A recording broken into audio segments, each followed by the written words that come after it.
Доброго дня, мої підписники! Ви на каналі Оріана Таро. Сьогодні я пропоную вам таро-розклад на тему, де ж приховані мої блоки, які заважають або перекривають мій фінансовий потік. Розклад будемо робити на 4 колодах карт і для 4 варіантів. Вам потрібно буде вибрати один варіант, який вам найбільше впадає в око із 4 запропонованих. Отож, спочатку я витягаю карти із колоди Оріана Таро. Це буде базовий рівень, карти-сигніфікатори, які означатимуть самого кверента, замовника, його настрої, плани і якісь перешкоди на шляху до досягнення фінансового успіху. Другий варіант у нас буде освітлювати саме положення ситуації на даний момент. І для цього я взяла карту Туманне Таро, день-ніч. Тепер базова порада від Таро. І для цього, я думаю, найкраще підійде класична колода Уайта Райдера. Отож, третя позиція – порада від Таро.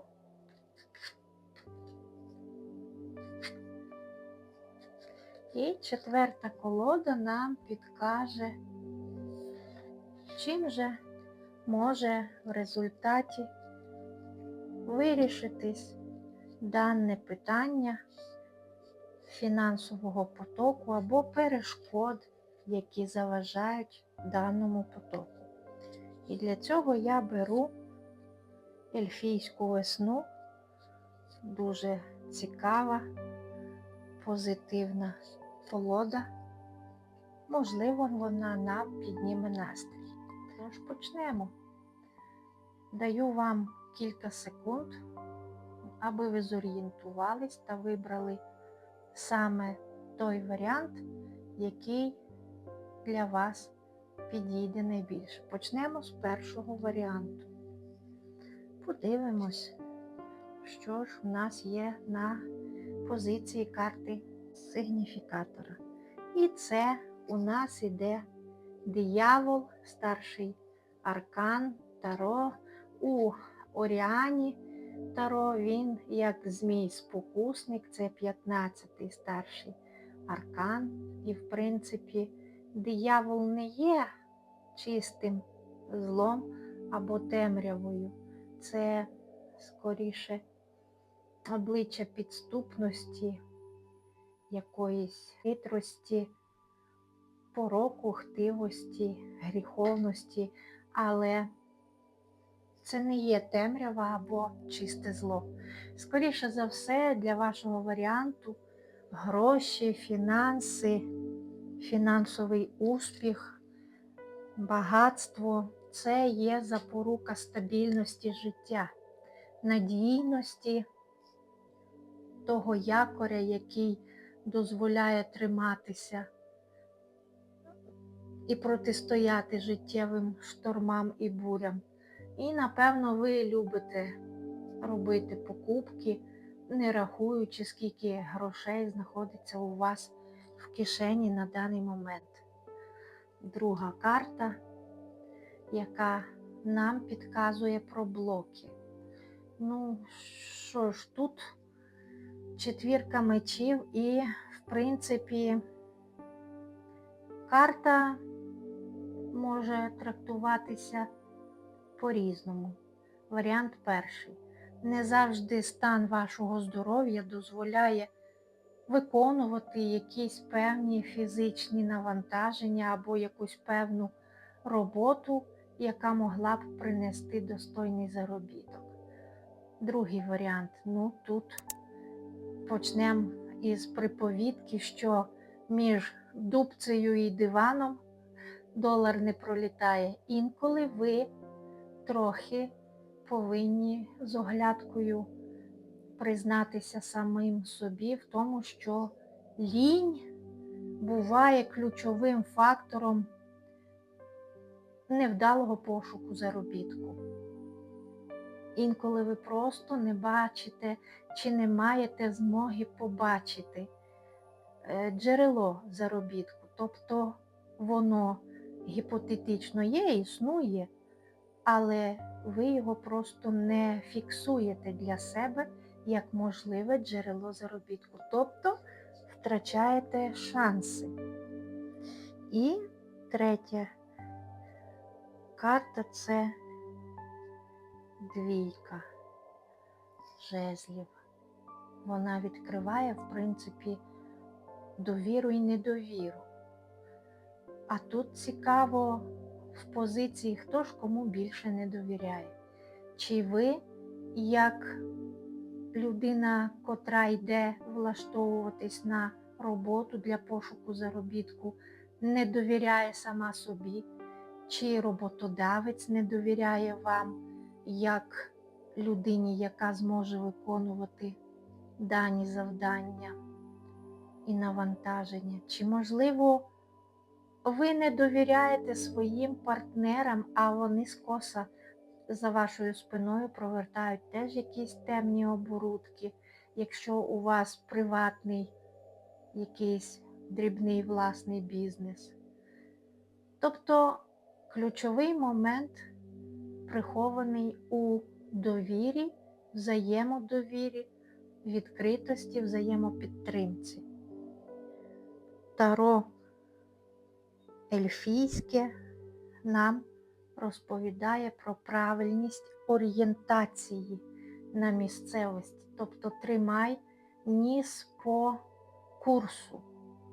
Не тільки звідки вітер дме, а треба вміти передбачати і розвиток подій на декілька кроків наперед. Це завжди приносить успіх, бо хто володіє інформацією, той володіє світом. Отож, завжди перед тим, як діяти і обирати якесь нове джерело прибутку фінансового, потрібно вивчити добре, достеменно всю історію даного підприємства або специфіку роботи фірми, або ж знатися, напевно, навіть краще за тих, хто там уже роками працює на особливостях даної роботи, даного виду прибутку.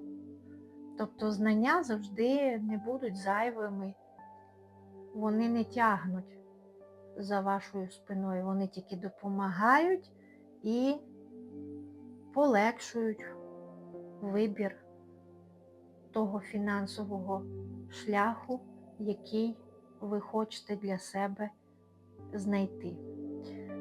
Другий варіант розкладу, хто вибрав собі цей варіант, подивимось теж на карту сигніфікатор від Оріани Таро. Це хороший знак, це талісман, це сильна карта, карта сили, біла карта, могутня, скажімо, атрибутика захисна від чаклунства, містики, духовний розвиток і підхід. Скоріше всього, вам потрібно шукати дуже специфічне і незвичне джерело фінансового прибутку для себе. Це буде якась сфера духовна, можливо, навчання, можливо, пошук якихось своїх власних шляхів, духовна медитація, духовні практики. Можливо, це навіть вказує на вашу магічну здатність, здібність, можливо, якісь магічні родові сили, які у вас з давніх давен присутні і приховані у вашій родині, у вашому роду. Можливо, вони відпочивали вже декілька поколінь і не були яскраво проявлені на комусь із ваших родичів. А тепер ця сила як таємничий талісман, чекає на вас, на ваше рішення, на вашу хоробрість, на вашу здатність зробити перші кроки.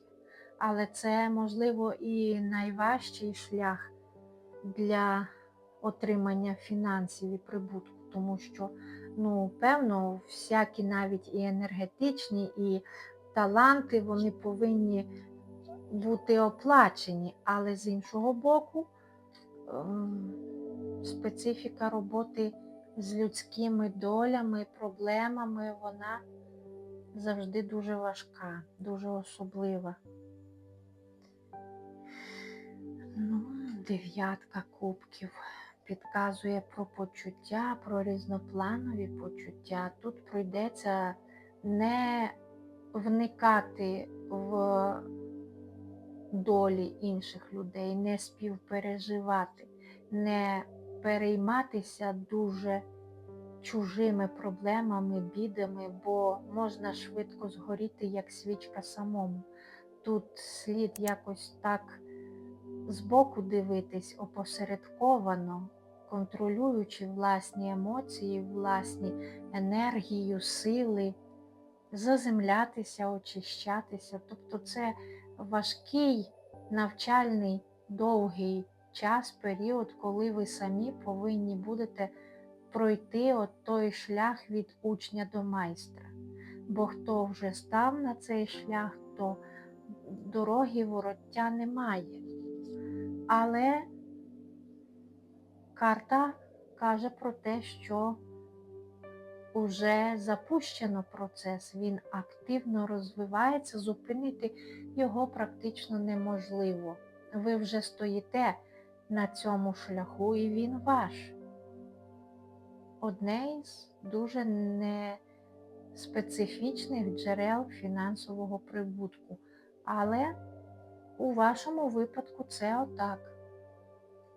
І чим же це все закінчиться? Якщо ви ризикнете, то ви побачите перші, можливо, ще не сміливі, а дуже таки вперті, активні ростки ваших знань, вмінь, можливостей, вашого таланту, вашої харизми і вашого вміння як майстра езотеричних, магічних напрямків. Можливо, це буде збирання цілющих трав, можливо, це буде лікарська якась направленість вашої діяльності.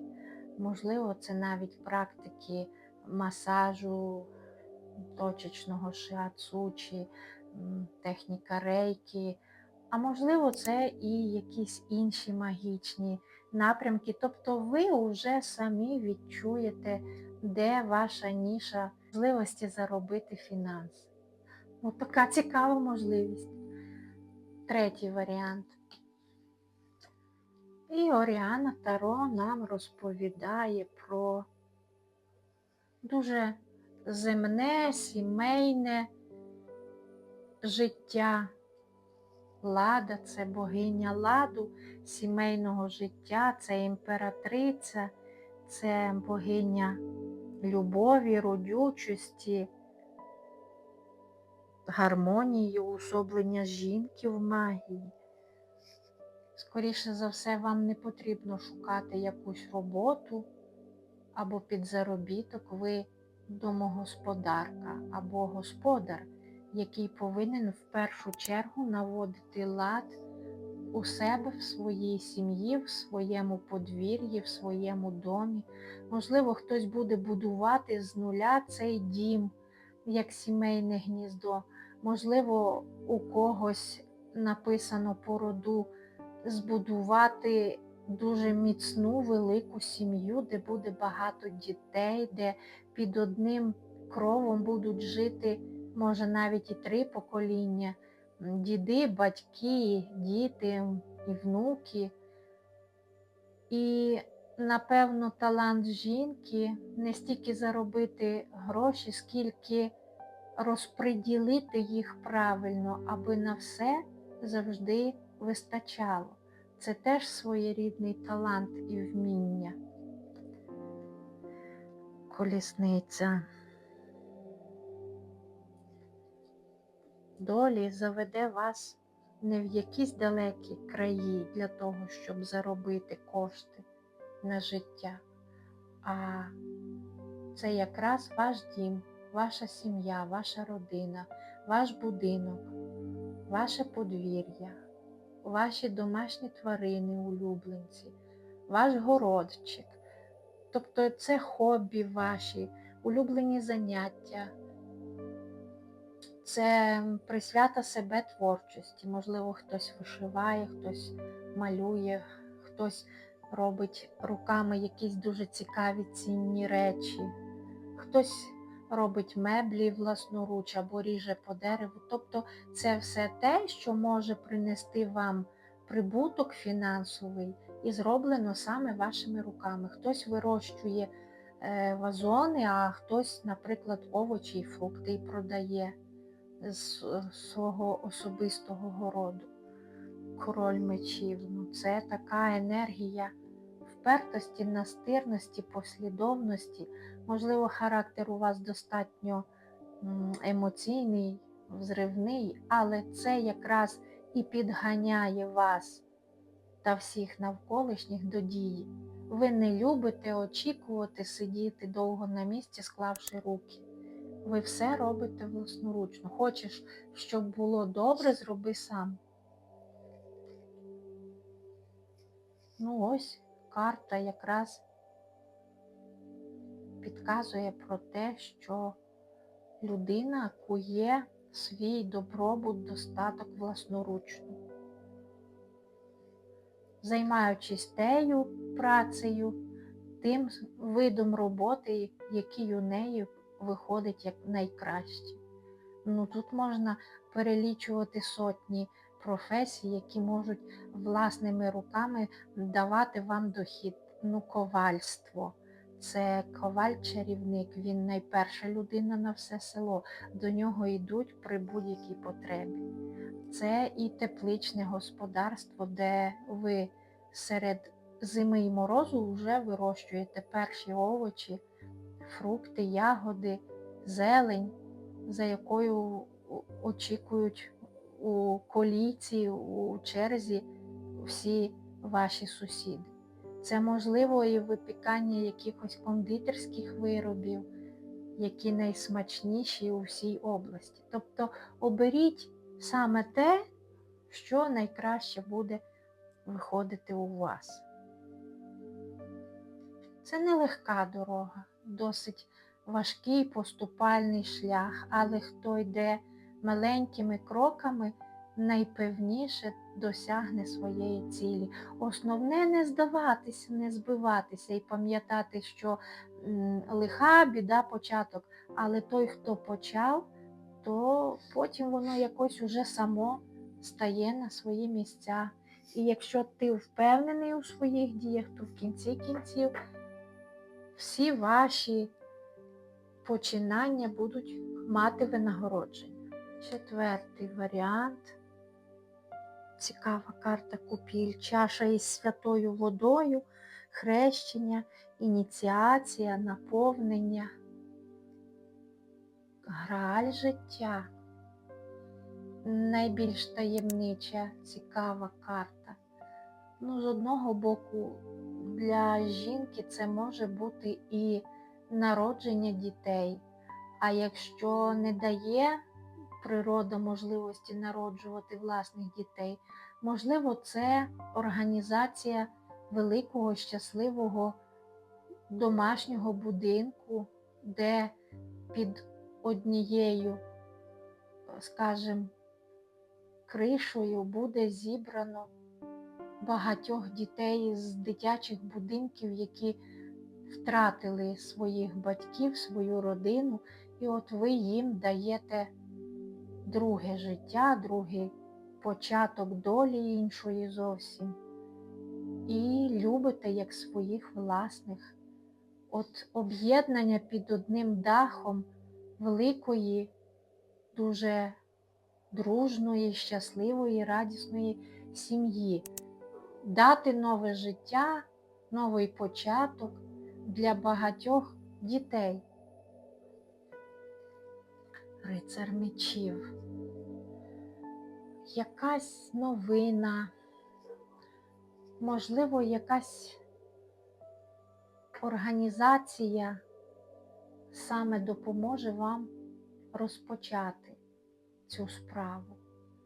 Так, буде період довгого очікування, рішень, різних паперів, домовленостей, юридичних дозволів, пошуків. Але якщо вже ви ризикнули, то це шлях, з якого теж не варто сходити. Інакше розшифрувати можна як молитва, чаша зі святою водою. Я не знаю, наповнення чимось, ініціація в якісь духовні теж пошуки. Можливо, це буде організація якогось товариства. Може, це буде реабілітаційний центр, що на сьогодні досить рідкісне явище, але таке необхідне, коли є стільки людей, які потребують психологічної і фізичної підтримки, реабілітації, відновлення.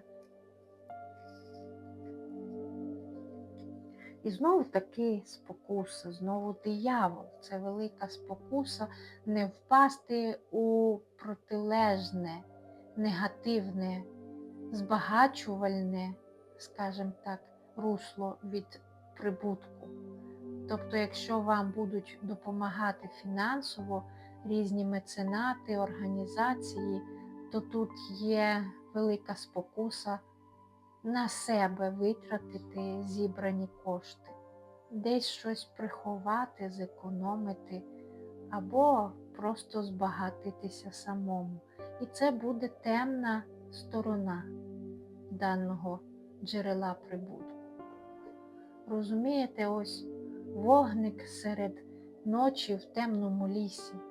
Ви можете стати саме тим світлячком, ліхтариком, вогником, на який будуть виходити заблудші, стражденні, ті, кому потрібна на сьогоднішній день допомога, захист, прихисток, підтримка, хто заблукав у цьому світі. Можливо, це навіть буде якийсь реабілітаційний центр для нарко- або алкозалежних людей. Можливо, це буде підтримка для дітей, покалічених війною. А може, це навіть буде притулок для тварин бездомних. Тобто це ось така благодійна діяльність, яка буде приносити прибуток скоріше не стільки вам, як тим стражденним душам, які потребують підтримки і допомоги з вашого боку. І тут основне уже, наскільки ви чесна, щедра, світла душа, наскільки ви альтруїстичні і можете, жертвуючи своїми власними доходами, допомагати іншим людям. Ось сьогодні вийшло таких 4 варіанти розкладу, і я спробувала вам підказати, звідки ж беруться оці блоки для фінансового вашого збагачення і що перекриває вам фінансовий потік. І які ж варіанти напрямків досягнення благополуччя фінансового ви можете обрати саме для себе. Якщо вам щось із даного варіанту відгукнулося, і ви зрозуміли, що це таки, можливо, і є ваш напрямок для досягнення фінансового благополуччя і стабільності, то це, значить, і був розклад для вас. Дякую за сьогоднішню вашу увагу. Удачі нам всім! Підписуйтесь на канал Оріана Таро, буду вдячна за ваші коментарі та вподобайки.